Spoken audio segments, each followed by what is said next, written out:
Olá, bom dia a todos, bom dia Rio Grande do Sul, 11 horas e 34 minutos. Hoje é quinta-feira, dia 23 de julho. Veja agora os destaques de hoje. Casos de família. Mulher com raiva do ex-marido resolve fazer justiça com as próprias mãos. Você vai ver o que aconteceu já já. Hospitais superlotados, presídios também. Mesmo com os protocolos restritivos na visitação dos detentos, quais as medidas do Estado para conter a doença? Frio ou calor? Qual será a previsão do tempo para o fim de semana? E onde estão os gafanhotos? Já já os detalhes. E como foi o Grenal da pandemia? Gremistas faceiros, colorados, chateados. O SBT Rio Grande é sua companhia na hora do almoço e que vai até 1 da tarde já está no ar.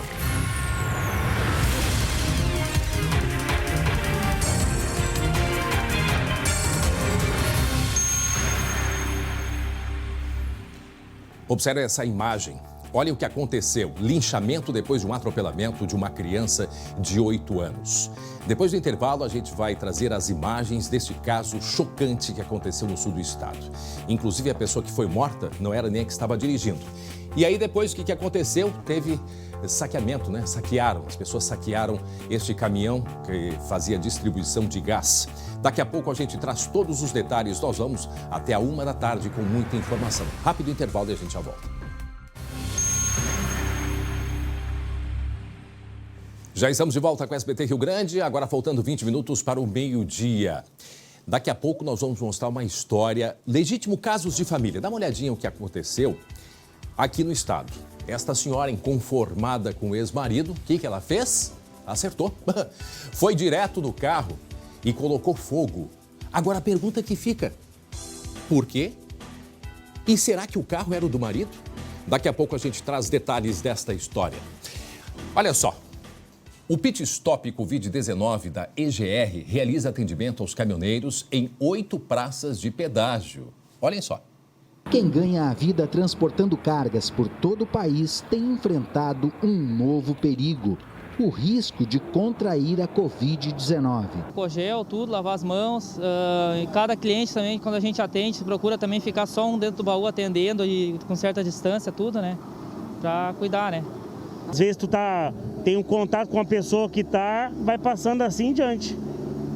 Por isso tem que ter atenção em primeiro lugar aí, tem que ter o cuidado. Para quem tem consciência do perigo da doença, a volta para casa tem sido mais cautelosa. Até eu procuro tomar banho antes de ir para casa, né? Que eu deixo o caminhão na empresa, daí eu já aproveito, tomo um banho, mudo de roupa e vou para casa daí, né? Eu chego em casa, tomo banho.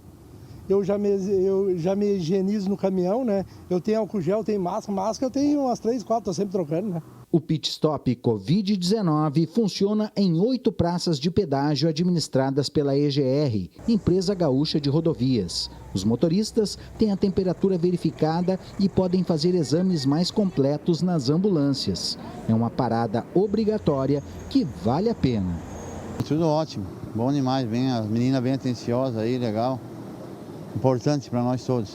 Olha, quando eles são parados, eles imaginam que vai ser realizada aquela fiscalização de rotina, como sempre fazemos, e no momento que eles veem que a preocupação não é essa, a preocupação é com a saúde, né, todos ficam muito felizes por saber que o governo do estado está zelando por essa categoria tão importante. E é verdade. 11 horas e 42 minutos, como foi o primeiro Grenal na época da pandemia? É o que a gente vai saber agora. Para Biscoitos Zezé Carinho, que vem de família, meu irmão Glauco Paza. Bom dia, Glauco. Bom dia, André. Bom dia a todos. Imagina como seria um Grenal. Discutido, pegado, um monte de rusga, né? Às vezes muito mais vontade do que técnica e, neste caso, vitória tricolor. 1-0. E olha que o Grêmio ainda perdeu uma chance numa penalidade. Só contextualizando o atual momento do Campeonato Gaúcho, o campeonato já tinha sido retomado à tarde ontem com Ipiranga 2, Esportivo 2. Aí o clássico Grenal, tá? O gol do Jean-Pierre de falta. Na verdade, com uma ajudinha da barreira. Olha só, desviou no Moisés e a bola entrou no cantinho do Marcelo Lomba. A dança dos guri do Grêmio, afinal de contas, o Jean-Pierre é cria da base, é um garoto que surgiu lá na base do Grêmio. A comemoração, aliás, o Grêmio usando muito mais jogadores da base, do que o Internacional, que não teve um sequer formado na base colorada. Agora, Glauco, eu estava olhando ali, a gente mostrou ontem algumas imagens, né, que tinha do campo, não parecia tão amarelo assim, hein? Pois é, e o técnico do Internacional, o Eduardo Cudê, reclamou bastante do gramado, dizendo que não tinha condições, mas tem aquela história, né? Perdeu, tem que botar a culpa em alguém, né? Teve um pênalti ainda, como eu falei antes, que o Grêmio desperdiçou. Foi ainda na primeira etapa, tá? Uma falta dentro da área do Musto no Kahneman. Olha só, o Musto simplesmente agarrou o Kahneman. Uma briga de gringos aí, tá? E o árbitro, muito bem no lance, marcou a penalidade. Isso também causou uma polêmica, por quê? Porque o Musto já tinha cartão amarelo de um lance anterior e poderia receber o segundo. A alegação de alguns especialistas é de que não era um lance promissor de gol, por isso ele não recebeu o segundo amarelo e consequentemente, o vermelho. Imagina se o Inter ficasse ainda com um jogador a menos ali, naquele momento, seria, eu acho que 30 minutos da primeira etapa. Ia ser ainda mais complicado. O fato é que o árbitro não expulsou o Musto, tá? Marcou a penalidade, é verdade. E aí, o Everton Cebolinha, grande jogador, grande destaque do Grêmio, desperdiçou. Não foi a primeira vez que ele perdeu o pênalti, mas neste caso aí, olha, num clássico fica muito marcado. Diga, André. Foi um clássico, na verdade, cheio de situações novas e diferentes, que a gente até vai falar mais adiante. Agora, alguém ficou com alguma dúvida daquele puxão ali? Não precisa nem do VAR. Tava dançando quase, tirou pra dançar. Tá? Não, mas é uma coisa assim, né? Que é o ritmo da Argentina. Veio as ganhas, né? Mais ou menos isso. Não tinha muito o que reclamar, do pênalti não, né? Não precisa nem de VAR. Aliás, lembrando que não tem VAR no Gauchão agora, por uma questão de economia, tá? Não temos árbitro de vídeo, mas nesse caso aí o juiz foi lá, o Daniel Bins, com convicção, e marcou a penalidade. E até porque o VAR é um número grande de pessoas que tem que ficar confinadas, né? Esse é um outro problema aí que também o VAR foi dispensado. Tem a questão também econômica. A gente pensa que não, mas é caro o uso do VAR, embora o custo-benefício às vezes seja muito bom. Agora ele tira as dúvidas, né? Esse aí nem precisava, né? Esse aí não precisava. Tirar agora, para dançar no meio do jogo, Agora, como é que foi, hein, Glauco, assim, essa retomada do futebol? Porque a gente, depois de 4 meses, né, o pessoal entrando em campo com todos os acostumados com distanciamento, não pode se aproximar. O que tu achasse assim nessa avaliação, como é que eles se comportaram em campo? Uma palavra define, estranho. Muito estranho, sabe por quê? Porque tinha todo aquele protocolo, logicamente, de higiene, né? Os jogadores passam por verificação de temperatura, estão afastados. Dentro do estádio não tinha torcida, mas tinha telão. O Inter providenciou telões com imagens da torcida e áudio, tá? Como se a torcida estivesse ali no estádio incentivando a equipe. Mas é bem esquisito. É estranho. Lembrando outra coisa também, os clubes têm o direito de ir ou não para o vestiário. A ordem é ficar o menos tempo possível dentro do vestiário. Eles até usaram o vestiário no intervalo do jogo, tá? Foi uma opção das duas equipes, que estava devidamente sanitizado, segundo o pessoal lá do Caxias, tá? O fato é o seguinte, sobrou rusga. Sobrou rusga, inclusive, para o presidente da Federação Gaúcha de Futebol, viu? Agora, que chato isso, né? A maneira também como aconteceu, né? A gente está falando de quem? Do D'Alessandro, que adora uma confusão. Imagina de quem podia ser. Quem gosta de uma confusão? Né? Primeira, letra A, Dali. Letra B, D'Alessandro. Letra C, o argentino mais veterano do Inter. Bom, o fato é o seguinte, depois do jogo, tá? O D'Alessandro foi flagrado, inclusive por nosso colega de imprensa, o Leonardo Miller, da IBS TV, na porta do vestiário, botando a boca no presidente da Federação Gaúcha de Futebol, Luciano Oxman. Veja aí. Tá feio o teu trabalho, hein? O teu trabalho tá feio, hein? Eu sei por quê, hein? Eu sei por quê, hein? Eu dá-lhe fora, hein? Eu sei por que tá feio o teu trabalho, hein? Ei, deixa de ser parcial, hein? Deixa de ser parcial, hein? Mas que é isso? Pois é. D'Alessandro dizendo que a federação está sendo parcial.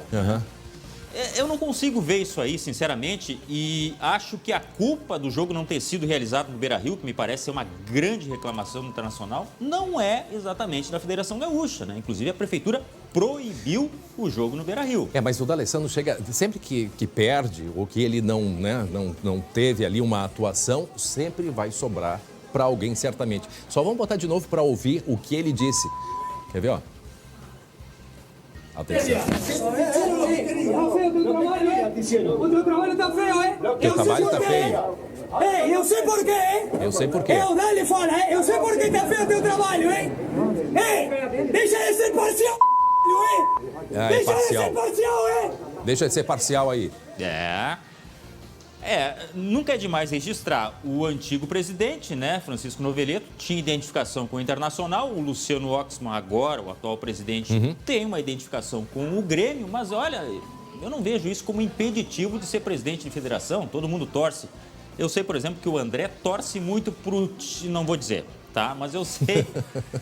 Pode dizer, não tem problema impede, nenhum. Né? Eu já disse várias vezes aqui. Mas o André jogava futebol no tapete de casa, viu, pessoal? Então, Quê? É mais tranquilinho, aquele futebol gourmet. Eu era daquela turma que eu nunca era escalado para jogar. E eu era fazia o dono da bola e ainda não jogava. Eu só ficava circulando.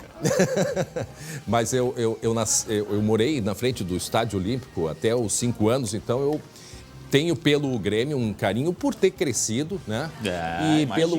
Mas a dupla Grenal para mim, tanto é que eu tenho carteira dos 2 times, para vocês terem uma ideia. E na inauguração do Olímpico parece que o André já estava na porta lá batendo. Já, estava. Eu vou trazer uma hora as imagens que o meu irmão gravava em Super 8, são lá da década de 70. Que legal. Porque tinha, o Olímpico tinha 2 bandeiras, era como se fosse um varal estendido e 2 bandeiras que ficavam, né, agitando, enormes as bandeiras. E elas caíam assim no meio do campo. E eu tenho uma imagem, uma hora eu vou trazer. Legal, traz aí, é uma história, hein? A gente ficou de olho nas aglomerações, houve fiscalização aqui em Porto Alegre, em alguns bairros que concentram geralmente mais torcedores, perto dos estádios, mas nada assim foi constatado de muito grave. Algumas pessoas consumindo bebidas em frente a bares receberam a recomendação dos fiscais para que se dispersassem, fossem para casa, tá? Chamou a atenção a quantidade de trotes. Muita gente ligando. Peraí, o quê? Trote? Trote, exatamente. Que aquele coisa tipo que fazem com a SAMU, que diz que tem um acidente, a SAMU vai correndo e não é nada. Coisa de criança, só que tinha muito adulto fazendo isso aí. O pessoal não cresceu, tá? E aí desperdício de policiais, de fiscalização, no momento que a gente atravessa uma pandemia. Lá na Zona Sul, numa oficina, houve isso sim, uma aglomeração, pessoas comendo churrasco, fazendo festa lá e os fiscais terminaram com essa festa aí. Mas dentro daquilo que a gente imaginava até não foi tanto, viu, André? Bom, pelo menos isso, né? A conscientização das pessoas que o momento não é para aglomerações. Muito bem, então ficou aí marcado E só outra coisa, só acaba quando termina. Neste momento está acontecendo o jogo. Mas são 11 e pouco da manhã. Sim, está acontecendo o jogo. Clássico Caju, neste momento, 0-0 em Caxias do Sul. Vê só que coisa, né? Que momento que a gente chegou no futebol, em plena pandemia, enfim. Muito bem, daqui a pouco a gente volta para conversar. Valeu, Glauco. Agora 11 horas e 51 minutos. Dê uma olhadinha nessa imagem aqui. Olha só, esta imagem. O que é que está acontecendo? Isso é na região da fronteira. Uma mulher indignada com o ex-marido. Indignada. E o que ela faz? Começa a colocar fogo no carro. Olha aí o momento que ela coloca fogo. Maior tranquilidade ali, começa a jogar, não sabe o que ela jogou, mas coloca fogo no carro. Só que é o seguinte, ela acha que é o carro do marido. E se não for? Daqui a pouco a gente traz os detalhes do que aconteceu na fronteira aqui do estado. Olha só, e ela sai correndo, porque aí se assustou. Gente, olha só, ela chega discretamente, acredito que esse seja o carro do marido, né? Aí, ó, ela deve jogar álcool ou gasolina e com um isqueiro, um maçarico, ela vai espalhando, né, o fogo por todo o carro. Olha aí, ó. Já começou lá pela frente, foi passando pela lateral e daqui a pouco ela sai correndo porque ela estava indignada com o ex-marido. Vingança, casos de família, legítimo. Daí mais uma vez, ela chegando, ela tá, acho que uma garrafa na mão esquerda. É a hora que ela... Imagina o perigo, além de tudo o perigo. Aí ela coloca na frente, depois vai para a lateral e sai correndo. Em seguida, a gente traz outras informações do que aconteceu aqui no estado. Agora eu quero chamar o Glauco Paza, porque teve um linchamento no sul do estado por causa de um atropelamento. Aquele tipo caso de justiça com as próprias mãos. Conta pra gente, Glauco, o que aconteceu. Uma tragédia na zona sul do estado, em Rio Grande. O caso que aconteceu na tarde desta quarta-feira no bairro Getúlio Vargas, André. Um motorista de um caminhão de gás que fazia entregas acabou atropelando uma menina. Agora, o delegado de polícia responsável por este caso lá em Rio Grande vai contar pra gente como é que depois esse caso se desenrolou. Olha só os detalhes, a tragédia que aconteceu. Daqui a pouco o delegado vai falar pra gente sobre este caso aí, que realmente... Não, é um absurdo total, Glauco, porque... Chocaram. Houve um atropelamento, tá? Foi, de fato, um acidente, não parece que estava em alta velocidade, entregador de gás. Inclusive... Eram 2 ocupantes no caminhão. Exato. Tá? E aí, o que aconteceu? Quando teve o atropelamento, eles foram ajudar a criança, os 2 desceram. E aí, saquearam também o caminhão, roubaram, sim, a consequência disso aí não foi apenas o assassinato, é claro que é a coisa mais grave, mas houve uma revolta. Sim, enquanto que o motorista e o auxiliar estavam, tentando socorrer a criança, veio a população, começou a xingar e começaram a agredi-los, e aí eles saíram correndo. E é bem isso que você falou, a justiça com as próprias mãos, que aliás a gente vai falar também desse outro caso lá na fronteira, justiça com as próprias mãos. Olha o resultado que pode ter. Não, e esse caso aqui, ele é muito horrível, porque vejam bem, os 2 fugiram com medo, né? E nessa hora de que eles fugiram, o irmão da criança que foi atropelada, e a criança foi levada para o hospital. A criança não morreu, a gente não tem detalhes do estado de saúde dela, mas ela foi para o hospital. Ferimentos leves. Aí o que aconteceu? O irmão dessa menina deu um tiro, e não era nem no motorista. Deu um tiro no auxiliar ali de distribuição de gás. E aí o que aconteceu depois desse tiro? Que o motorista se assustou muito e aí ele deu um jeito de fugir do local. Veja o que disse o delegado responsável pelo caso. Um deles saiu para pedir auxílio, enquanto o outro ficou perto da menina e do caminhão. Como o tumulto se agravou, as pessoas vieram, começaram a agredir ele. Ele fugiu, né? E também nesse momento veio um elemento armado na direção dele e perseguiu ele. Perseguiu ele e acabou atingindo ele com alguns disparos numa rua próxima ali, e ele veio a óbito no local. E nesse caso, o atirador é o mesmo que havia agredido antes, é o irmão da vítima e é um adolescente, André. Meu Deus do céu. Ele acabou se apresentando, confessou o crime, foi detido, encaminhado para as autoridades porque é um adolescente, enfim. Mas tudo resultado dessa revolta que tomou conta. Aí o saque aconteceu depois, todo mundo sacando lá os botijões de gás, né? E o corpo desse homem foi encontrado logo em seguida porque a Brigada Militar foi chamada para atender a ocorrência. Tá? Para quem está chegando agora, 11 horas e 56 minutos, estamos mostrando um caso que aconteceu ontem em Rio Grande, no sul do estado, de um atropelamento. Tá aí o homem que morreu, que deixa 3 filhos, né? E a mulher que está grávida. Um homem de 41 anos. Tá aí ele, a imagem dele. Ele estava na carona, trabalhando no caminhão, fazendo a entrega de gás. Uma criança foi atropelada, ou seja, não era ele que estava na direção. Pararam o caminhão, desceram, foram prestar socorro, né, Glauco? Foram prestar socorro. Isso. E aí a população se revoltou. Vejam só como que é aquele pré-conceito que a gente chama. Quer dizer, já imediatamente acharam, né, que a culpa era deles e não tinha história. E a tragédia acumulada, você falou aí que ele tem a mulher grávida, né? Ele não é funcionário permanente, ele estava fazendo um bico para justamente conseguir mais dinheiro para botar em casa, pela situação que ele vivia, a esposa grávida, enfim. E acontece essa tragédia aí. Um inocente acabou sendo morto por justiça com as próprias mãos. E pararam, prestaram socorro, só não conseguiram seguir com o socorro porque a população não deixou. Quer dizer, esqueceram a criança que estava machucada e foram para cima dos 2. E confirmando que a menina de 8 anos que foi atropelada foi conduzida para o hospital, recebeu atendimento, mas foram ferimentos leves. Olha só, gente. Ou seja, ela está fora de perigo. O que aconteceu foi realmente um saldo trágico dessa história. O corpo desse homem, de 41 anos, está sendo velado neste momento lá em Rio Grande. E eles fugiram, obviamente, iam ser linchados, né? Aí o irmão da vítima, que é menor de idade, né, o irmão dessa criança, quis fazer a justiça com as próprias mãos e foi atrás dele, né? Ainda não foi ali no calor também. Perseguiu. Teve uma perseguição. E a polícia quer saber, inclusive, e essa arma, né? E esse contexto todo faz parte de uma organização? Porque esta arma, se era de uso frequente? Agora, eu vou te dizer uma coisa, aquela imagem das pessoas saqueando o caminhão, mas o que é isso, Glauco? Terra sem lei, né? Mas olha só, tem que identificar essas pessoas todas e olha, vamos ver quantas, 1, 2, 3, 4, 5, 6, 7, 8, 9, 10, né? 1, 2, 3, 4, 5, é isso aí, tem umas 10 pessoas e outros se aproximando, né? Levaram o que tinha no caminhão. Olha, uma cena lamentável no que aconteceu ontem em Rio Grande, no sul do estado, logo após um atropelamento. E é aquela coisa, Glauco, né? Quem dirige é um risco que existe, tanto para quem está dirigindo, quanto para quem está circulando pelas ruas.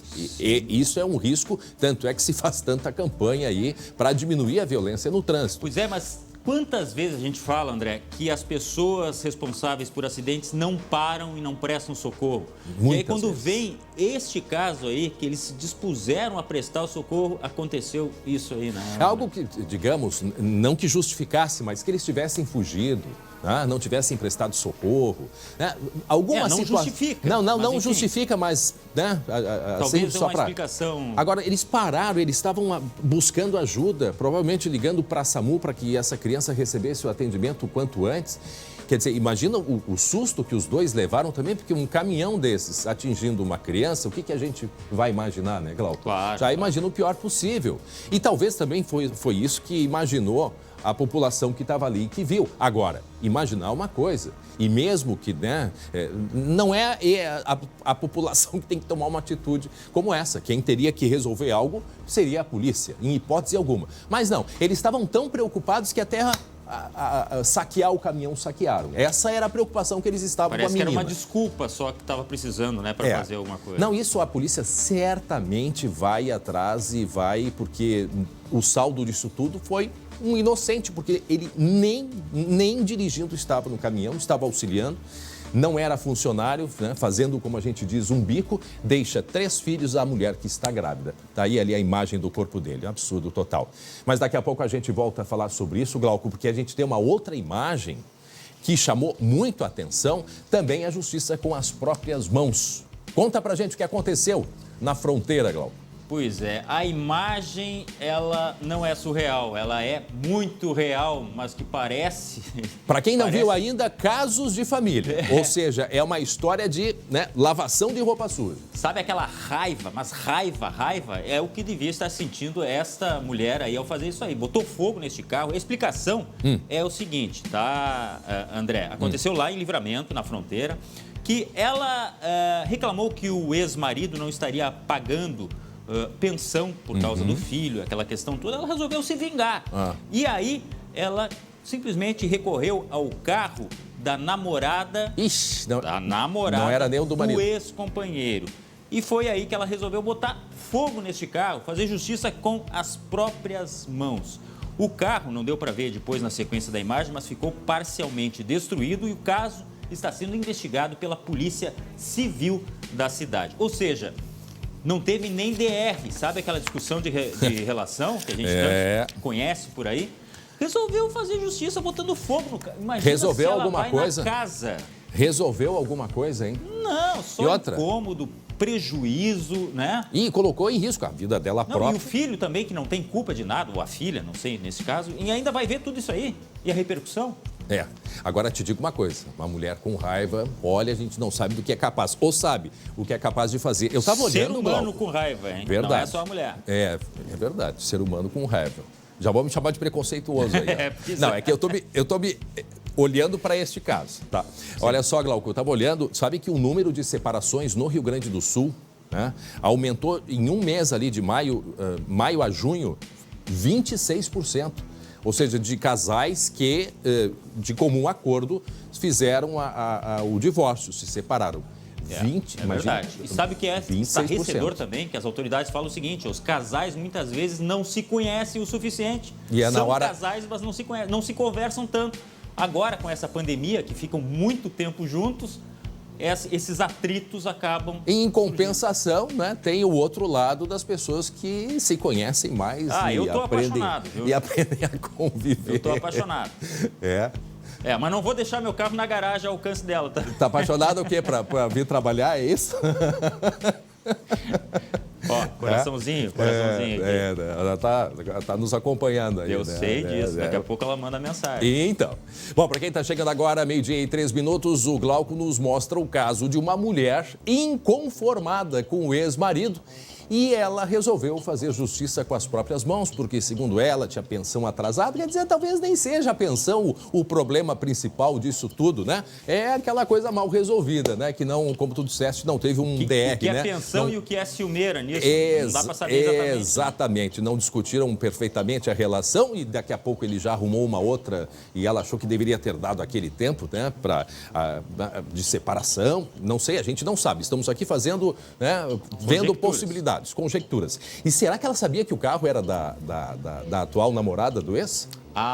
Nesse caso, quando se tem muita raiva, se estuda. Agora é eu que estou dando aqui a explicação. Quando se tem muita raiva, se estuda o adversário, digamos assim. E eu estava olhando, fazendo uma pesquisa, Glauco, é muito comum isso acontecer pelo Brasil inteiro. Casos como esse, de mulheres revoltadas e que vão no carro do marido, porque sabe que a maior paixão, ou a segunda maior paixão dos homens, né, é o carro. Pois é, André, e mas aí, quem faz tenta isso, ir lá direto. Quem faz isso num carro, será que não faz contra uma pessoa, alguma coisa ruim também? Olha, tem que ter muita coragem para fazer ter uma atitude como essa daí. Não vamos julgar, né, mas... E tu vê, é um carro... cheio de exemplo. E tu vê que é um carro que não é mais muito comum, é um carro, um Golzinho, modelo mais antigo, é o chamado, acho que é o Bolota, ou é o Bola, né? Gol Bola. É o Bolinha, é um modelo mais antigo que já é quase que entrando aí em raridade, acho que é da década de 80, 90, mas o meu talvez. Carro é velho e eu adoro ele, não é que nem o seu, que é novinho. Não, mas é raridade, né? Vai virando raridade, daqui a pouco, 20 anos, ele nem paga IPVA, talvez tenha que pagar porque estão querendo mudar. Até a reforma. Estão querendo mudar para 40 anos, né? Mas é um carro, não por ser antigo, mas é um carro que é raridade. Né? É um carro que é raridade. Quem tem deve ter uma paixão por um carro. E talvez mais aí, né? Aquela desejo de vamos estragar. Daqui a pouco a gente volta. Atenção, tem chamado agora do colega, o Lucas Abate, é isso? O que houve? Uma policial militar que estava de folga e reagiu a um assalto. É isso? O Lucas Abate tem as informações agora ao vivo. Boa tarde. Boa tarde, André. Boa tarde a todos. É isso mesmo. Em plena luz do dia, uma policial militar acabou reagindo a um assalto no centro de Porto Alegre. Essa ocorrência aconteceu ontem à tarde, André. Essa policial estava nas imediações da Avenida Mauá quando foi abordada por um criminoso com uma arma. Esse criminoso de 45 anos, velho conhecido da polícia, acabou abordando essa policial e colocou uma arma na cabeça dela. Ele não sabia que ela era policial, estava à paisana, então ela conseguiu sacar a sua arma e disparar contra esse criminoso. Agora o detalhe que chama a atenção, André, é que o criminoso, mesmo baleado, fugiu do local, saiu correndo do local, entrou no carro que usou para ir até a Avenida Mauá e seguiu em direção às mediações do Mercado Público, região bastante movimentada do centro de Porto Alegre. E quando viu uma viatura da Brigada Militar, foi pedir socorro, dizendo que havia sido assaltado e também baleado. Só que os policiais já estavam sabendo dessa situação, já estavam sabendo que uma policial havia sido assaltada, colega, né? E viram que se tratava desse homem que assaltou o policial, então ele foi preso. Daqui a pouco a gente vai conversar com o Tenente Coronel Nunes, que é o comandante aqui do 9º Batalhão, responsável pela região central de Porto Alegre, que vai nos dar mais detalhes dessa ocorrência e também, André, atualizar como é que está a questão da segurança na região central de Porto Alegre, porque além desse caso, agora caiu bastante o movimento por conta da pandemia e também 2 casos recentes de latrocínio nessa região mais central de Porto Alegre. E nessa madrugada, Lucas, por volta de 2h30 da manhã, uma pessoa foi ferida a faca, né? Foi ferida a faca, não sabe se foi uma tentativa de assalto, não sabe o que de fato aconteceu, mas um jovem ficou ferido por volta de 2h30 da manhã, ali naquele centrinho também aí de Porto Alegre. Sai na frente que os homens estão vindo. Até uma região que esteve muito calma durante um tempo, tinha aquela questão dos inferninhos, muito assalto, muita briga, questão de tráfico de drogas, tinha acalmado e agora, com a questão da pandemia, reduziu bastante o movimento e tem se tornado mais graves esses crimes na região central. A gente lembra, teve uma noite para madrugada, que 2 pessoas foram mortas em assaltos em perímetro ali de mais ou menos 2 quilômetros. Então preocupa bastante essa ação de criminosos nessa região tão movimentada. E o que chama atenção nesse caso da policial, que ocorreu em plena luz do dia, um centro bastante movimentado. Então tu vê, em tese, ele queria assaltar ela. Esse era o objetivo, ele queria roubar. E isso de tarde, como disse o Lucas, em plena luz do dia. Vejam só o nível do perigo que é andar nos dias de hoje pelo centro de Porto Alegre. Quer dizer, não precisa nem ser só na madrugada. Não é verdade, Lucas? Quer dizer, durante o dia, durante a tarde, isso já teve esse assalto, essa tentativa de assalto. Só que o criminoso não sabia que estava assaltando uma policial. Pois é, até porque no centro são muito comuns aqueles furtos, né? Os batedores de carteira, mas assalto com arma de fogo, imagina só, em plena Avenida Mauá, tão movimentada ali com vários carros, o criminoso ainda teve a audácia de colocar uma arma de fogo na cabeça dessa mulher, não contava que ela era uma policial e muito bem treinada, conseguiu se esquivar dessa situação, reagir e balear esse assaltante, esse criminoso que está internado sob atendimento. A gente não tem informações sobre o estado de saúde dele. Agora, ele foi assaltar, não sabia, assaltou uma policial, já se deu mal. Aí ele inventou, mesmo ferido, inventou uma história. Né? Aí ele saiu correndo e já sei, vou buscar ajuda da Brigada Militar. Né? E vou dizer que eu fui assaltado. Né? E aí ele chega na Brigada Militar, já sabiam de toda a história do que estava acontecendo. E ele imediatamente foi preso, né, Lucas?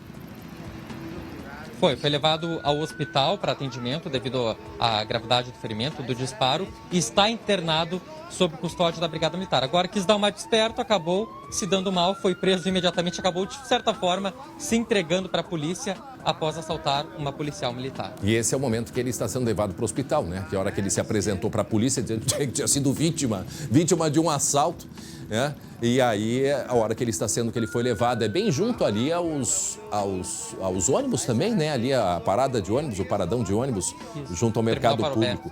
Ali no terminal. E ali o carro da polícia levando esse homem para o hospital. Isso na tarde de ontem. E que movimentado o centro, hein, Lucas? O centro parado. Isso chama atenção, André, porque era para estar um pouco mais parado, né? O comércio todo fechado, mas ainda tinha bastante movimento. Ainda mais nessa região, mercado público ali com atendimento restrito também, os ônibus com baixa circulação. E nessa região do Terminal Parobé havia muito movimento, 4h30 da tarde. Menos mal que a policial não se feriu e também nenhuma outra pessoa foi ferida na ação. O criminoso não se sabe ainda. Daqui a pouco a gente vai perguntar também ao Coronel Nunes se essa arma era de verdade, se era de brinquedo, se ele tentou atirar contra a policial. Esses detalhes daqui a pouco a gente busca junto ao comandante do 9º Batalhão. Mas o tiro foi de verdade e agora está internado aí no hospital depois dessa tentativa de assalto e assaltou, na verdade, uma policial que revidou. Bom, Lucas, agora vamos falar de um outro assunto. Eu quero que tu acompanhe comigo porque o Rio Grande do Sul já teve mais de 420 casos de Covid no sistema prisional e 2 mortes de detentos, não é verdade? No Presídio Central, Lucas, a superlotação é um problema que nunca foi superado. Aliás, são 4.000 presos, né, para 1.800 vagas. Imaginem, 4.000 presos para 1.800 vagas. É tanta gente que, para ter mais espaço lá dentro, as grades das celas foram inclusive retiradas. Né? Os presos estão em contato direto. E mesmo com medidas restritivas, as medidas restritivas de visitação dos detentos, o coronavírus se espalhou e o Central foi então interditado. Na reportagem do Lucas, a gente vai acompanhar os detalhes. O Presídio Central está interditado até o dia 5 de agosto. Com 3 casos confirmados de coronavírus, o avanço da doença no maior presídio gaúcho preocupa as autoridades de segurança. Ali dentro do Presídio Central são mais de 4.000 presos para 1.800 vagas. Por isso, as celas não possuem grades e os detentos ficam espalhados pelos corredores das galerias. Cada preso pode ter contato com até outros 300, o que dificulta a prevenção e o rastreamento da doença na cadeia. Não há como dizer exatamente, né, como que chegou, mas os protocolos foram todos adotados. A questão profilática, né, pulverização com produtos químicos, higienização, uso de álcool em gel, máscaras. De acordo com o Departamento Penitenciário Nacional, 425 detentos testaram positivo para a Covid-19 no estado. Somente na Penitenciária Estadual do Jacuí foram 2 mortes e mais de 200 casos confirmados. Foram testados 1.080 presos e desses 1.080 presos nós temos 275 positivados para o Covid. Desde março, a administração penitenciária adotou medidas como a suspensão de visitas, insuficientes, na opinião do Sindicato dos Agentes Penitenciários. Infelizmente, o número de contaminados, tanto de colegas servidores como de apenados, tem aumentado de forma bastante vigorosa, bastante significativa. Muitas das medidas que nós encaminhamos não foram, infelizmente, acolhidas. A Justiça mandou para casa presos do grupo de risco. Entre eles, 2 acusados de investir mais de R$1 milhão na construção de um túnel de fuga do presídio central. Fabrício Santos da Silva, de 37 anos, o Nenê, rompeu a tornozeleira no início de junho. Ele está na lista da Interpol. E Fábio Roberto Souza Nunes, condenado até 2055.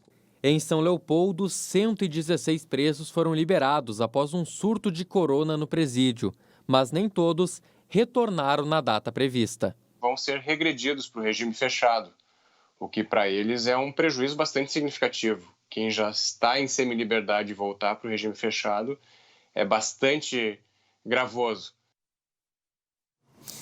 O problema é achar esse pessoal depois, né, hein, Lucas? Tu acha que o pessoal vai aparecer, Lucas? Hein? Esses que estão liberados, pois é, André, fazem parte do grupo de risco, que é o risco de quem, né? O risco de quem está do lado de fora.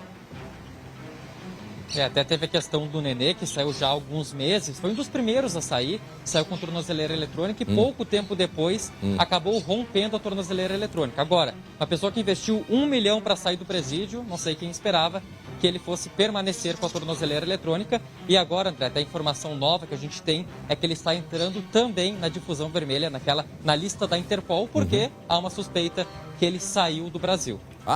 Já tem essa suspeita. Bom, aí agora, né, foi o tempo suficiente ele teve. Infelizmente, essa orientação que se teve, que veio do Conselho Nacional de Justiça, né, de se liberar os presos em meio à pandemia, porque é aquilo que a gente sempre falou, se mantivessem os presos lá dentro, né, com todo o rigor, era mais seguro ficarem lá dentro. Não iam estar circulando. Ou tu acha, Lucas, né? Ou para quem está nos acompanhando em casa, que iam liberar esses presos todos e eles iam cumprir a quarentena em casa? Pois é, até no caso do presídio de São Leopoldo, que a gente ouviu, mais de 20 detentos acabaram, 111, 116, se não me engano, foram soltos por causa do surto no presídio de São Leopoldo. São detentos semiaberto. 116. Desses, André, 20, antes ainda desse período de retornar, foram recapturados cometendo outros crimes. E outros ainda não se apresentaram e agora são considerados foragidos. Então tem todo esse retrabalho também agora da polícia para recapturar os presos que foram soltos e não estão cumprindo com essas medidas cautelares. Não, e olha só, o que acontece com isso tudo? Primeiro, o risco deles, né, esse risco sim, o de desaparecerem. São cerca de 4 mil no Rio Grande do Sul, desde o início da pandemia, que começaram a ser liberados. Já se chega a esse número, é o que se sabe, pelo menos. Aí o trabalho da polícia, que investiga, que faz operação, que coloca em risco a própria vida, a vida de outros, colocam os caras na cadeia, aí agora foram liberados e vão ter que fazer tudo de novo. Quer dizer, já muitos, como tu disseste, já tiveram tempo até de fugir do Brasil, que é a suspeita de um deles, na verdade. E até quando eles saem, André, e são presos novamente, ou qualquer preso, novamente eles têm que ficar um período de quarentena, que eles ficam na penitenciária de Canoas, que é uma penitenciária considerada modelo. Então, pode acontecer, o preso sai do central, onde de certa forma estava seguro, vai para a rua, se expõe ao vírus e quando é preso novamente não retorna para onde estava. Precisa ficar um período de quarentena ainda na penitenciária de Canoas, só para depois poder retornar ao presídio que estava inicialmente. Bom, e lembrando que a cadeia pública, o antigo presídio central, está fechado, né, para novos detentos. Eu não sei como é que eles estão resolvendo esse problema, Lucas, porque todo dia o número deve ser bastante grande de detentos que são encaminhados para o antigo presídio central, a cadeia pública. E agora, onde é que estão essas pessoas? Ontem ia ter uma reunião, inclusive, sobre isso, para definir se iam ficar nas delegacias de polícia ou se encaminhariam para algum outro local. A própria Secretaria da Área Penitenciária estava tentando resolver, equacionar esse número, que não deve ser um número pequeno, não, já que, por determinação judicial, a cadeia pública está proibida de receber novos presos. E, inclusive, essa é a grande preocupação agora dos órgãos de segurança. A gente já tem uma situação muito delicada de presos em delegacias. Até algumas semanas atrás tinha mais de 100 presos, delegacias, viaturas, expondo os próprios presos, policiais, pessoas que iam até a delegacia registrar ocorrência. E agora a grande preocupação é que esse cenário se agrave ainda mais com o presídio central, né, que é um local onde a maioria acaba sendo levada, agora fechado por pelo menos 15 dias, período que ainda pode ser reavaliado. E lembrando de todas as condições internas do presídio da cadeia pública, que a gente sabe que não são das melhores, né? Sistema de água, de esgoto e tudo mais. Muito bem, Lucas, daqui a pouco volta com outras informações falando sobre a violência no centro de Porto Alegre. A violência no centro de Porto Alegre, em seguidinha, outras informações com o Lucas Abate, meio-dia, 19 minutos, R$ 170,03. É isto o que custa cuidar da sua saúde com a IBCM. Amigo servidor público municipal e estadual, com o plano de saúde da IBCM, o seu valor mensal é fixo. Sabe por quê? Com a IBCM você não tem coparticipação. O que você tem são diversas especialidades médicas, terapias e odontológica, unidades próprias de atendimento e ampla rede credenciada aqui no estado. E o valor não muda conforme a idade. Olhem só que interessante. Então conheça o plano de saúde da IBCM. E cuide de você e da sua família. É só ligar. Ligue agora mesmo. Telefone 51 3230 5511 ou mandar um WhatsApp para o número que está aí na sua tela. A equipe está preparada para te atender com toda a atenção. IBCM, o plano de saúde feito para o servidor público. Muito bem, meio-dia e 20 minutos agora. Nós temos um chamado Glauco? Glauco. Vamos falar do Grenal, Glauco Pazza. Até porque, André... O que houve? Tá cheio de gente mandando mensagem. Mostra o gol de novo, não consegui ver o gol do Grêmio. Logicamente que é gremista, né? O Colorado, eu acho que tá querendo esquecer o gol do JP. Eu gostei da frase que teve ali, distanciamento colorado. Porque o Inter tá bem distante de vitórias em Grenais, né? Desde 2018. É uma rotina amarga. Já o Grêmio está vindo ali nessa maratona de vitórias há um bom tempo. E aí, muita gente... E o Renato que estava no Rio, hein? E o Renato que não estava em Porto Alegre. E o Cudê estava treinando aqui. E aí, bom... Futebol é assim, não é uma lógica, né? O JP21, por quê? Porque é Jean-Pierre, o apelido que todo mundo deu para ele, JP. 21, que é o número da camisa. Resolveu as coisas para o Grêmio no Grenal da pandemia contra o Internacional, né?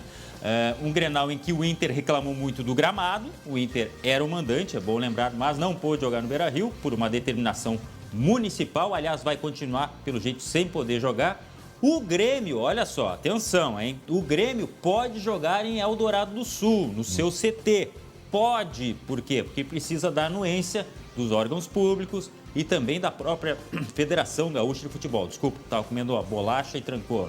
Biscoito Zezé, né? Biscoito Zezé, exatamente. Não é a hora, né? E acontece isso. Então, o Grêmio pode jogar no CT em Eldorado, mas isso tem que ser aprovado. Agora, Glauco, teve uma decisão que saiu ontem. Eu acho que a gente não chegou a falar, porque acho que foi de noite que eu vi, que a Prefeitura de Caxias não proibiu agora jogos, a não ser quando o mando de campo for dos times de Caxias. Né? Até porque é pressão daqui, pressão de lá, porque tem gente dizendo, como é que libera para o futebol e eu não consigo abrir o meu estabelecimento? Pois é uma questão delicada, né? Essa é uma discussão grande. É verdade. E por falar em discussão, o D'Alessandro queria discussão, né? E discutiu, tio. Quase nunca consegue, né? Mas, enfim, queria discussão. A boca, né? Disparou contra o presidente da Federação Gaúcha de Futebol. Vamos ouvir de novo esse trecho aí que foi captado pelo Léo Miller. Veja aí. tá feio o teu trabalho, hein? O teu trabalho tá feio, hein? Eu sei por quê, hein? Ei, eu sei por quê, hein? Eu, dá-lhe fala, hein? Eu sei por que tá feio o teu trabalho, hein? Ei, deixa de ser parcial, hein? Deixa de ser parcial, hein? Ó, o D'Alessandro dizendo que o trabalho dele é muito ruim e que tem que deixar de ser parcial, tá? No caso, acusando o presidente da Federação Gaúcha de Futebol, Luciano Oxman, de parcialidade. Sempre lembrando que o Luciano tem, sim, uma identificação com o Grêmio, já foi conselheiro, embora não seja mais. E essa discussão aí aconteceu no final do jogo, se bem que não foi uma discussão, na verdade foi uma baita de uma disparada do D'Alessandro, né? Disparou a metralhadora contra o presidente, que deu as costas, foi embora, enfim.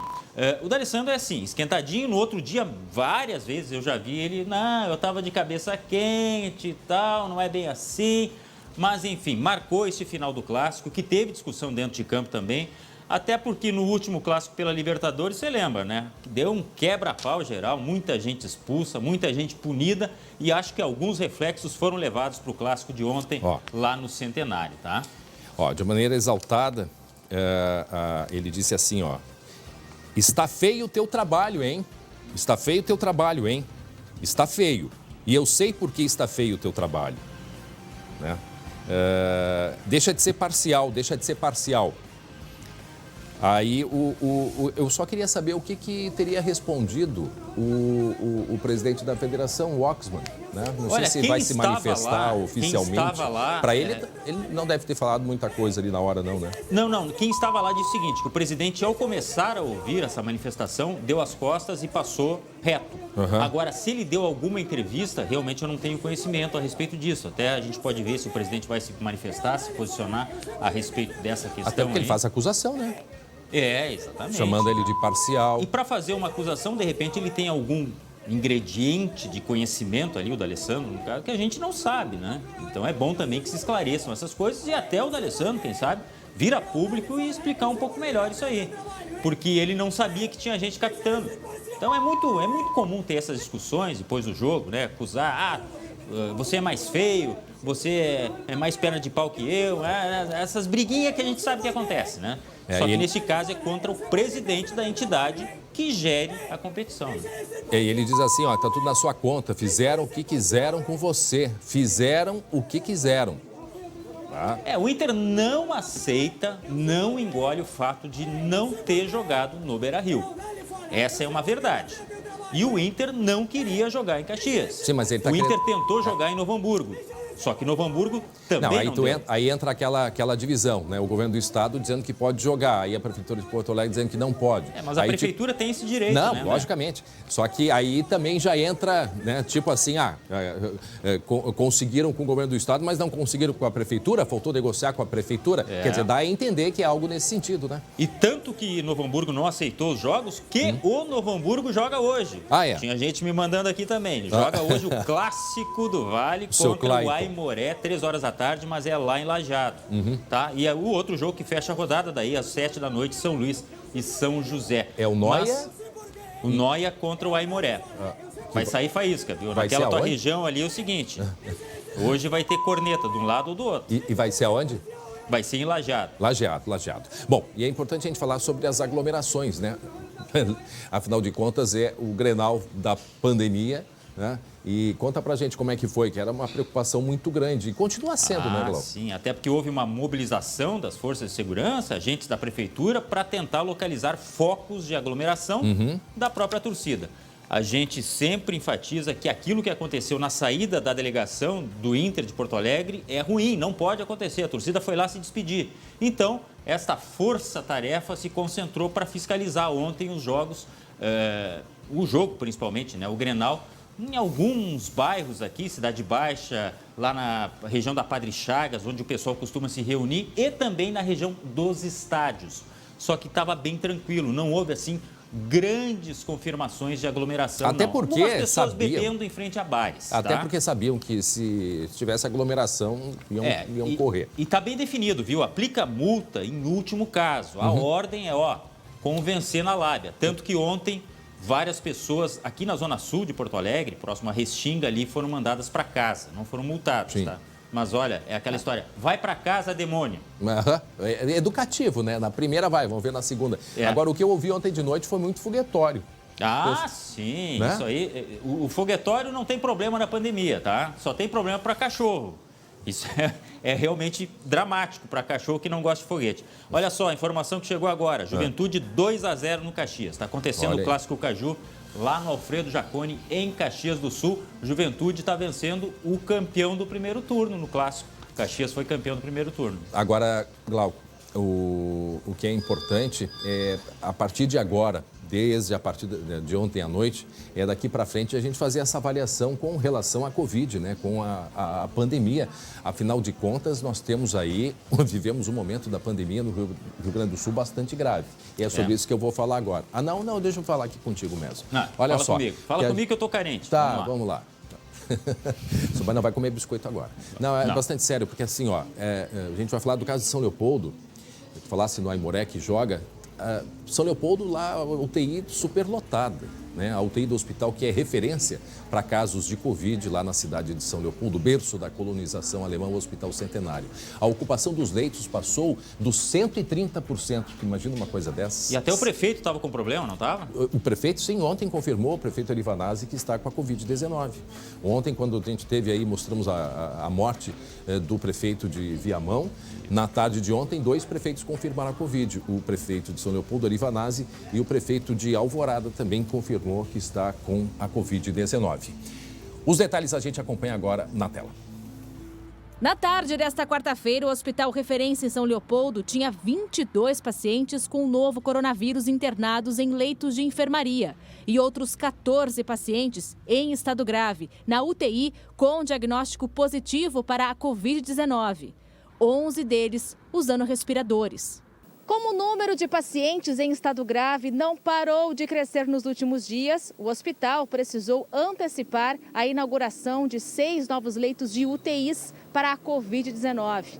Agora, o Centenário precisa de médicos especializados para dar conta de tantos atendimentos. Nós estamos procurando mão de obra, né? Nós tivemos nos últimos 15 dias também um número elevado de funcionários que se afastaram ou por sintomas, alguns contaminados, outros voltaram. Agora nós temos uma estrutura que buscamos bastante, mas está faltando a mão de obra. O prefeito de São Leopoldo orienta que os moradores que apresentarem sintomas gripais leves busquem por atendimento em unidades básicas de saúde, no Centro Capilé e na UPA Charlau. Nesses locais que os casos suspeitos estão sendo testados. Hoje nós ganhamos mais 10 mil testes para fazer teste na população, que é a nossa estratégia para acompanhar melhor a evolução da doença. Arivanazzi confirmou nesta quarta-feira que testou positivo para o novo coronavírus. Vou apelar de novo, para as pessoas terem o máximo cuidado, porque é uma angústia muito grande quando a gente sabe que está contaminado, que está transmitindo o vírus, porque tu não tem certeza de absolutamente nada.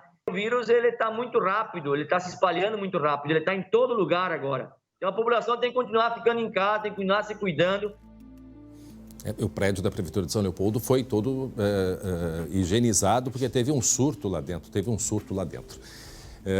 Sobre a lotação nos hospitais, a gente vai conversar agora com o Dr. Eduardo Eusadi. Ele é diretor de regulação da Secretaria Estadual da Saúde. E desde já a gente agradece o senhor que está nos aguardando, doutor Eusadi, muito obrigado.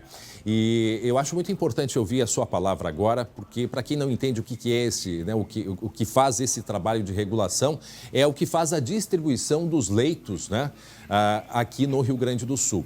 Sobre esse assunto, nós temos acompanhado algumas manifestações de diretores de hospitais, né, que estão chegando num limite, ou seja, de se repetir aquela cena que a gente acompanhou, infelizmente, em diversos outros países, né, como na própria Itália, lá no mês de fevereiro, e algumas situações aqui no Brasil também. A pergunta que eu faço, é um exagero os diretores de hospitais dizendo que eles estão chegando já e que vai faltar leitos? Bom dia aos ouvintes do SBT, prazer falar aqui para vocês e poder esclarecer algumas questões. Olha, não é um exagero dos diretores se eles olharem a realidade interna. Tá? Por isso, o Rio Grande do Sul, e a gente tem dito desde o início, que a gente acha que o Rio Grande do Sul tem um diferencial nessa epidemia. Em primeiro lugar, porque a gente teve tempo para se preparar, dentro do possível e dentro do que a gente podia aumentar de estrutura, a gente aumentou. Segundo, que o Rio Grande do Sul é uma referência médico-hospitalar, né? O Rio Grande do Sul, Porto Alegre, a Grande de Porto Alegre e algumas outras cidades são referências nacionais, tanto em atendimento de saúde quanto em sistemas de regulação e etc. Em terceiro lugar, porque o Rio Grande do Sul tem tradição, tá? A gente trata uma epidemia praticamente todos os anos no nosso inverno. Tá? E tanto que eu tenho dito que o Rio Grande do Sul não estoura no 100%.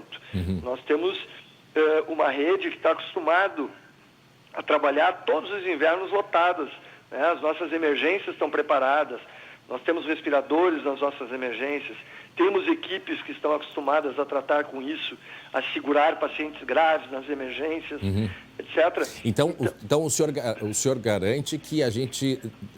Eu sei que garantir é um termo muito forte. A garantir em época de pandemia é um termo meio forte. Mas acho que a grande preocupação de todos é de se repetir, né, aquele momento em que o médico precisa escolher qual paciente que vai receber atendimento. Esse é o grande medo que as pessoas têm. E é isso que eu pergunto para o senhor, e esse risco, e a gente está muito perto de chegar a esse ponto. Olha, eu gostaria de dizer que esse risco é impossível, tá? Mas numa epidemia a gente não deve nunca dizer essa palavra, né? Mas a gente trabalha fortemente desde o início no objetivo de garantir acesso e garantir tratamento para todo mundo. Hoje, a gente pode dizer o seguinte: hoje é o momento da metropolitana. Tá? A gente já teve, e essa é a diferença de estar num estado que tem um sistema de regulação, né? A gente já teve a crise de Bagé, foi a primeira, eu acho. Depois baixou, depois tivemos Lajeado, depois tivemos Santa Maria, depois tivemos Passo Fundo, daí diminuiu Passo Fundo, daí a Serra estabilizou, meio alto ainda, mas já estabilizou. Agora é a vez da metropolitana, que seria, pelo volume maior de pessoas, seria a nossa crise mais difícil, né? Mais complicada. O meu colega... Tem uma lotada em Porto Alegre, Porto Alegre está com cerca de 80 e poucos % de ocupação do SUS. A metropolitana também, a gente teve essa crise aí, que foi meio inesperada, dos sedativos e tal, alguns hospitais tiveram uma certa dificuldade. Mas, doutor, em São Leopoldo, por exemplo, a gente deu agora 130% de lotação do hospital. Quer dizer, quando chega a 100%, não é feita uma distribuição de pacientes? Sim, é só eles solicitarem para a central estadual, que a gente vai mandar para outros municípios ou para dentro da metropolitana mesmo, ou para fora da região metropolitana, para outras cidades que precisarem, tiverem vaga. Tem pacientes cruzando o estado, então? Tem pacientes viajando, né? A gente sempre procura colocar na região mais próxima do paciente, mas eventualmente tem pacientes que precisam viajar algumas horas. Sim. Meu colega Glauco tem uma pergunta para o senhor. Doutor, até em relação a isso que o senhor está falando, eu estava escutando hoje pela manhã o prefeito de Gramado, o Fedoca, né, reclamando, entre aspas, de pacientes de determinada distância que estão internados em Gramado. Existe uma distância limite para conduzir, para distribuir esses doentes em caso de falta de leitos em determinado local? Ou ele é levado para onde tem lugar? Deixa eu só completar, mas então o prefeito Fedoca esqueceu o que é o SUS. Claro. Perfeito. Colocação perfeita. E até eu vi a reportagem, eu vi a entrevista com o prefeito de Gramado, e ele reclamou de pacientes que foram mandados, mas da própria região da Serra. Tá? Ou seja, o SUS é assim, o SUS não tem condições, aliás, nenhum país do mundo tem condições de ter hospitais com leito de UTI em todos os municípios. É impossível. Tá? Ou seja, ou se tem um sistema de regulação organizado, ou as regiões entram em colapso facilmente. Nova York entrou em colapso por falta de um sistema integrado. Nova York entrou em colapso. Alguns hospitais estavam lotados e tinha hospitais do outro lado da cidade que tinham espaço para receber pacientes, sabe? Isso é um absurdo. Então, assim, como o SUS, de certo modo, o SUS é um privilégio que nós temos para conseguir... Sem dúvida. Ter vagas para todos, né? Sem dúvida. E a população pode ter certeza que as centrais de regulação, os médicos reguladores, têm uma atividade incansável para garantir acesso para todo mundo. Se possível, vai ser no município. Se possível, vai ser na região. Se não for possível, vai ser em qualquer lugar. André, a gente vai manda com UTI móvel, manda com médico. Os pacientes não viajam de qualquer jeito. Os pacientes viajam em UTIs móveis de alta estrutura. Doutor, o senhor está me escutando? Estou ouvindo. E me diga uma coisa, a central também tem a capacidade de saber em determinado local tem mais medicamentos, e em outro local tem menos, e aqui não dá para conduzir paciente, embora tenha leito? Sim. Esse foi um problema que nos pegou meio de surpresa, né? Mas a gente faz esse monitoramento diário com os hospitais e a gente sabe os hospitais que têm mais estoque, que têm menos estoque. O Ministério da Saúde nos ajudou com uma leva que trouxe do Uruguai. Amanhã a gente está finalizando uma compra aqui no estado. Acho que talvez até o final de semana a gente consiga dar uma aliviada boa nessa questão de medicamentos.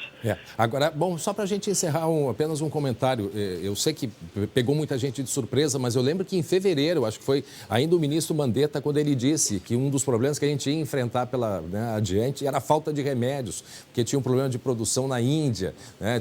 A demanda ia cada vez mais aumentar e, de fato, isso se verifica mais o próprio SUS, eu acho que permite essa distribuição, né? Assim como a questão dos leitos também. Isso. Muito bem. Só uma questão, o Rio Grande do Sul fez uma opção, do meu ponto de vista adequada, de não trabalhar com a opção de grandes hospitais de campanha, que em outros lugares do Brasil se mostrou uma estratégia pouco vantajosa. Tá?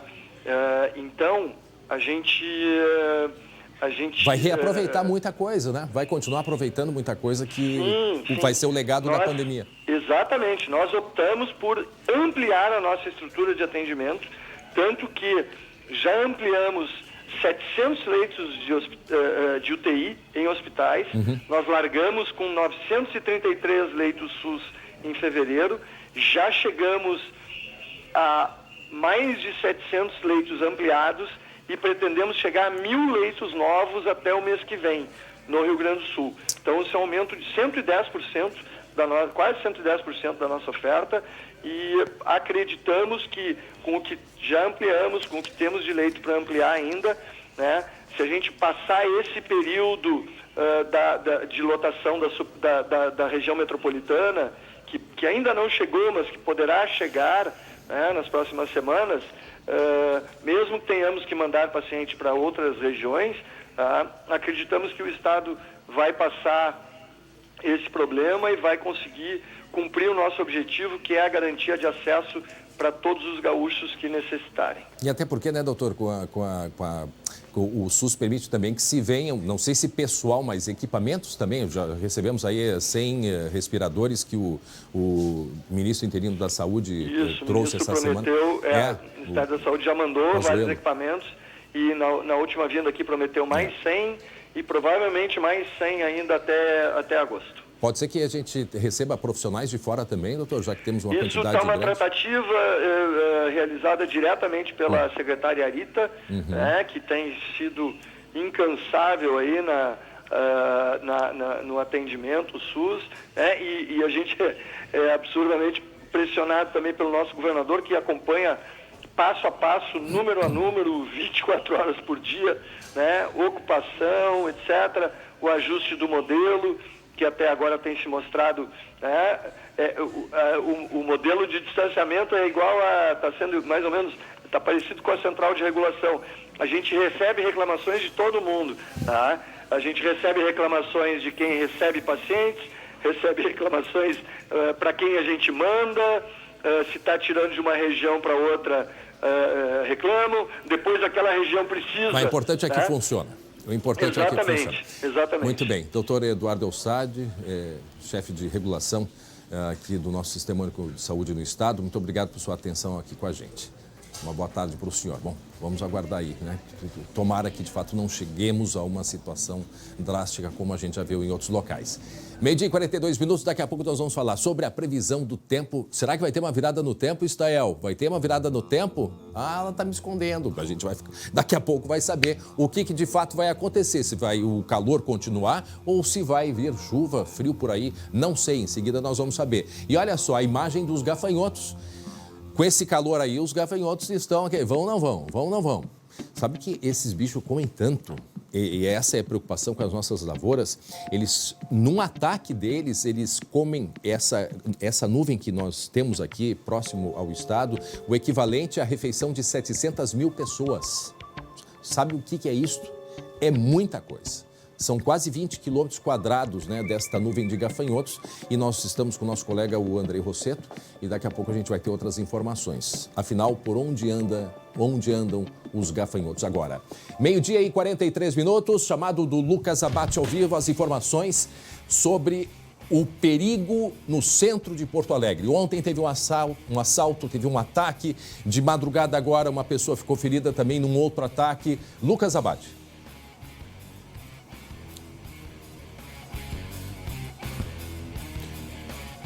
Lucas, liga o microfone, Lucas. Não sei se é o microfone desligado, mas algum mau contato. Agora sim, pode falar. Oi, Lucas. Vamos ver, agora. Estamos ouvindo. Agora sim, André. A gente está aqui com estamos com o Tenente-Coronel Fernando Gralha Nunes, responsável pela região central de Porto Alegre, pelo centro, para falar justamente sobre essa ocorrência que aconteceu ontem à tarde, em plena luz do dia, em que ocorreu um assalto na Avenida Mauá, e que a vítima foi justamente uma policial militar apaisana que conseguiu reagir e balear esse criminoso. Tenente Coronel, primeiramente, boa tarde, obrigado por nos atender. Como é que foi essa ocorrência, de que forma que ocorreu esse fato num horário de bastante movimento no centro de Porto Alegre? Boa tarde, Lucas, boa tarde aos espectadores do SBT. Nós tivemos essa ocorrência por uma ocorrência grave, felizmente, Só um pouquinho, a gente precisa ajustar o áudio, desculpe, Tenente Coronel Nunes, o áudio não está chegando, nós vamos fazer algum ajuste aqui. Eu acho que pode ser que o microfone dele está desligado também, né? Está com áudio ambiente, eu acho que ele está pegando pelo teu microfone, vamos fazer um ajuste ali. Desligue e liga de novo, por favor, Tenente Coronel, talvez seja um mau contato, fale mais um pouquinho, por favor. Não, do Tenente Coronel aqui eu acho que é direto no cabo, André. É? Tá. Fala mais um pouquinho, Tenente, por favor. Fala. Não. O Lucas, acho que se aproxima um pouquinho, Lucas. Estica o microfone, o teu microfone, para a gente captar o áudio. Licença, Coronel. Tá. E depois vamos passar o álcool gel. Ao vivo é assim, né? Acontece. Isso aí. Então, Coronel, para a gente retomar, então, como é que foi essa ocorrência no centro de Porto Alegre, num horário de bastante movimento? Exato. Felizmente, para a nossa policial militar, ela saiu ilesa e, infelizmente, para o bandido ali, para o criminoso, ele foi baleado e está em estado grave no hospital do pronto-socorro agora, recebendo o tratamento ali, os cuidados. Ele se aproximou dela, ela estava numa parada de ônibus, ele se aproximou e anunciou o assalto, dizendo portar uma arma por baixo do casaco. Ela percebeu o momento adequado e reagiu, baleando ele. Ele fugiu, embarcou em um veículo, andou mais alguns metros até o mercado público, onde foi preso por uma guarnição que havia sido alertada do crime que ele havia cometido. A informação que a gente tem, inclusive, Tenente Coronel, é que esse criminoso, ele alegou para os policiais que ele havia sido vítima de um assalto também. Exato, ele abandonou o carro próximo ao mercado público e pediu ajuda a populares, dizendo que ele havia sido vítima de crime. Mas, para ter uma ideia, Lucas, esse indivíduo já tem várias passagens pela polícia, foi preso várias vezes em flagrante por crimes graves e, pasme, há 6 dias atrás ele havia sido preso pela Brigada Militar por roubo de veículo, um roubo que ele havia efetuado à mão armada na Zona Sul, foi preso, apreendido um revólver junto com ele, foi lavrado flagrante, foi conduzido ao sistema penal, o sistema penitenciário e solto, como tem ocorrido com frequência, solto, e retornou às ruas para cometer mais alguns crimes. Mas ele foi solto mais uma vez. Pois não. Mas ele foi solto pela pandemia aí, beneficiado pela pandemia, ou esse já estava pela rua? Ele foi solto, André. Eu não vou entrar nesse mérito porque não é da competência da Polícia Militar comentar esse tipo de decisão judicial. Né? Uhum. O comentário cabe ao magistrado encarregado ali de tomar a decisão. Mas ele pegou, mas, enfim, ele foi dirigindo depois de ferido? Sim. Ele estava ferido, dirigiu alguns metros ali e depois, acredito que tenha agravado a situação física dele, ele abandonou o veículo e pediu ajuda.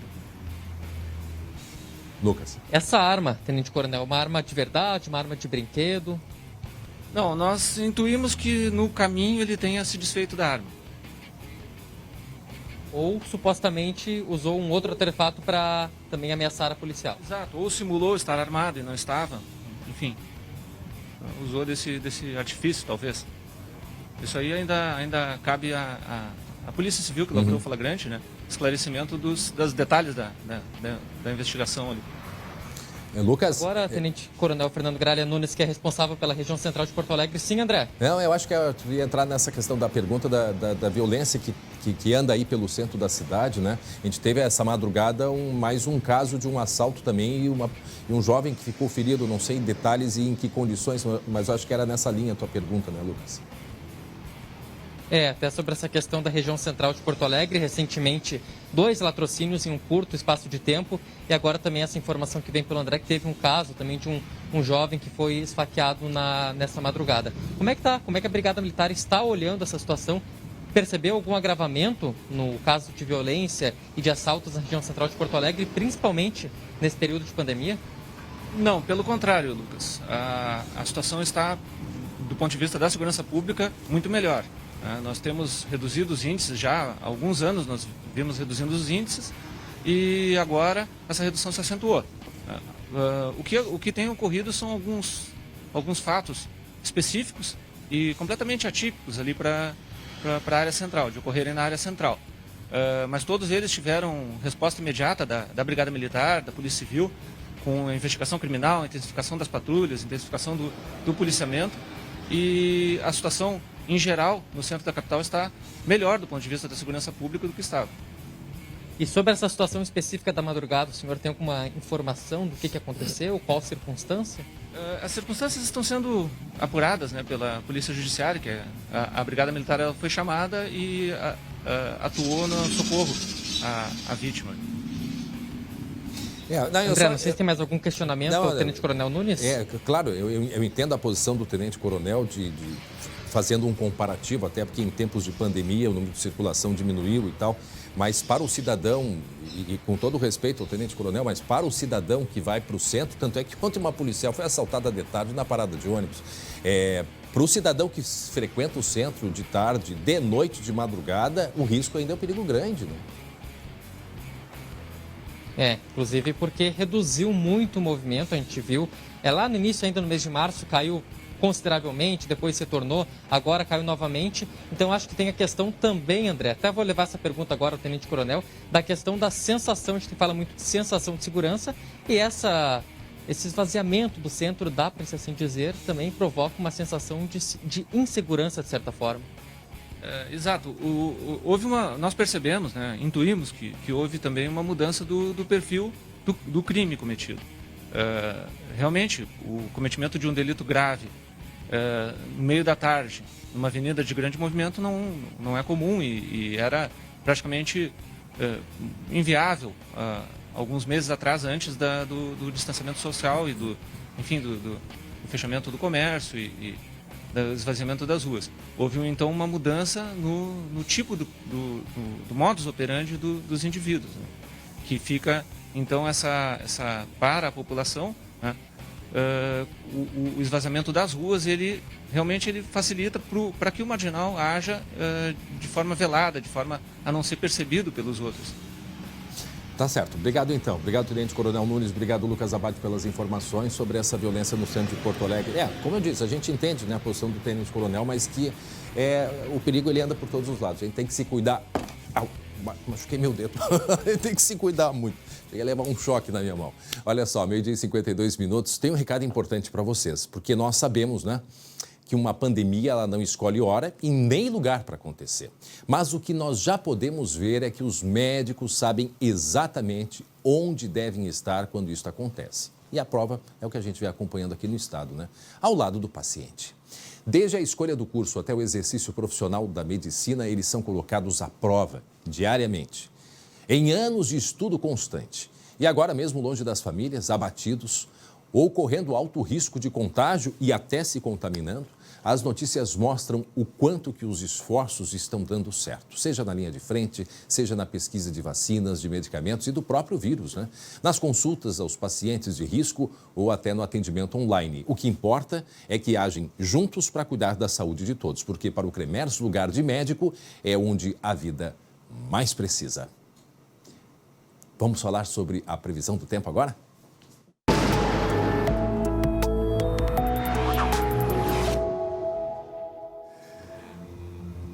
Muito bem, Estael Cias, boa tarde. Estael, a gente quer saber como é que vai ficar o tempo nos próximos dias. Esse calor vai até quando? Vai ter chuva e os gafanhotos vêm ou não vêm, Estael? Manda embora eles, Estael. São muitas perguntas, vamos por partes. De fato, o calor ele é fora de época, tanto é que um período consecutivo de temperatura alta, acima da média, até na região do Vale dos Sinos, com marcas acima dos 30 graus, não acontecia em um mês de julho há 30 anos. Nossa. Então não é normal uma sequência. Agosto é comum a gente ter a temperatura alta, períodos de veranico, mas no mês de julho realmente surpreende. Maio, né? Maio também, mas no mês de julho realmente surpreende. Tempo bom para gafanhoto, mas que está chegando ao fim. Nós devemos ter ainda hoje temperatura alta, predomínio de sol no Rio Grande do Sul, mas amanhã já devemos marcar esta virada na previsão, na condição do tempo. E a gente preparou aqui uma previsão específica para algumas cidades para ilustrar o tamanho a diferença que a gente vai ter na temperatura entre a sexta-feira e o sábado. Acho que a gente pode começar por Porto Alegre, que é um bom exemplo aí do que vai acontecer na temperatura especialmente. Tem previsão de chuva, mas não é nada excepcional. Hoje a gente vai a uns 28, 29 graus. Sexta-feira, apesar das nuvens aumentarem, a gente mantém o abafamento em Porto Alegre. Agora veja a diferença de sexta-feira para sábado. Uma queda de 15 graus na temperatura. E mais, não é só à tarde que vai ser fria. À noite a temperatura despenca rápido e tem vento oeste, vento sul, aquele famoso vento minuano, que vai deixar a sensação térmica baixa. Em relação à chuva, André, a perspectiva é de a chuva acontecer mais aqui na Grande Porto Alegre, na madrugada e no turno da manhã de sábado, e depois o tempo melhora rápido e o domingo já tem sol e grande variação térmica, mínima de 5 graus no domingo. Geado, então. Volta a ser inverno no fim de semana e 17 graus à tarde. Em outras áreas do estado, a gente pode voltar aqui, de repente, com Quaraí, se a produção puder botar. Aqui a previsão para hoje à tarde, previsão de sol em todas as regiões. Nossa. A gente tem aumento de nuvens aqui pelo oeste e sul, nada também associado à chuva. 29 graus em Uruguaiana, 31 graus em Santa Rosa, 29 graus em Santa Maria, no centro do estado. Mesmo na Serra, 24 graus em Caxias do Sul, Cambará com 21 graus hoje à tarde, Novo Hamburgo, 30 graus e Pelotas, 28 graus. E é 30 graus, por exemplo, Novo Hamburgo, né? Aquele microclima também da cidade. Você pode chegar a 32, 33. Ah, com certeza. Parobé, por exemplo, no fim de semana chegou a quase 33 graus no sábado. Estael. Então, sim. Tá me ouvindo, né? Estou te ouvindo. Eu vi fotos ontem de neve na Argentina. É fake? Não é fake. Tá, mas como que aqui tá tão calor? Pois é, nós temos um bloqueio atmosférico. Então, a gente está dentro desse caldeirão de ar quente, então aqui está calor, mas na Argentina tem chuva e também tem neve em partes, principalmente naquela região mais da Patagônia, claro. Bom, a gente tem uma bolha aqui, né, sobre nós de calor. Dá para se dizer que lá na Argentina também eles estão com uma bolha, só que de frio ou não? Não, eles estão com uma nuvem de gafanhoto. Eu quero chegar aí. Isso, eu tenho uma imagem de satélite que eu consigo mostrar direitinho. Para Quaraí, então vejam, hoje Quaraí tem 28 graus, hoje à noite em Quaraí já começa a ter aumento de nuvens, até não descartaria chuva, lá recebe primeiro a instabilidade. Sábado, da mesma forma que Porto Alegre chove na madrugada e turno da manhã, agora vejam a diferença também, de 28 graus na tarde de sexta-feira para 12 graus no período da tarde. Uma grande virada na temperatura e ao domingo também um grau positivo.